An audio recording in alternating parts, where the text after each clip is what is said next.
सदर तेलंगाना जागृति रुकन कानून साज कौंसिल BRS कल्वाकुंटला कविता ने आज अपनी रिहाइशगाह पर सिंगारनी जागृति की जानिब से तैयार करदा पोस्टर की इजरा अमल में लाई।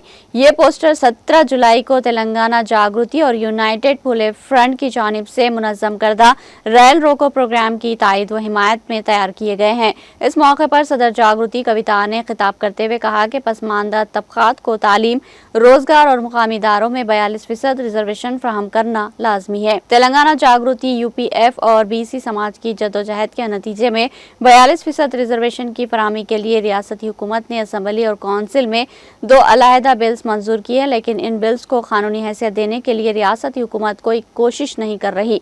कुल जमाती वफद को दिल्ली ले जाकर मरकजी हुकूमत पर दबाव डालने की भी मसाई नहीं की गई। इसी मकसद के तहत तेलंगाना जागृति और यूनाइटेड पुले फ्रंट की जानिब से 17 जुलाई को रैल रोको एहतजाज का ऐलान किया गया। BC रिजर्वेशन तय किए गए बगैर मुकामी इदारों के इंतखाबात मुनक्किद करने की साजिश की जा रही है। उन्होंने कहा कि सियासी जमातों के लिहाज से महज मौका फराहम करना काफ़ी नहीं, बल्कि पसमानदा तबकात को कानूनी व आईनी तहफ़्फ़ुज़ और रिजर्वेशन ज़रूरी है। उन्होंने कहा कि मरकजी और रियासती हुकूमतों पर दबाव डालने के लिए ही रैल रोको एहतजाज का फैसला किया गया। चाहे कितनी ही रुकावटें आएं, हम रैल रोको एहतजाज हर हाल में मुनज़्ज़म करेंगे। सिंगारनी जागृति ने रैल रोको प्रोग्राम की मुकम्मल तायद व हिमायत का ऐलान किया। अवाम से अपील की गई कि वो 16, 17 और 18 जुलाई को रैल में सफ़र का प्रोग्राम ना बनाएं।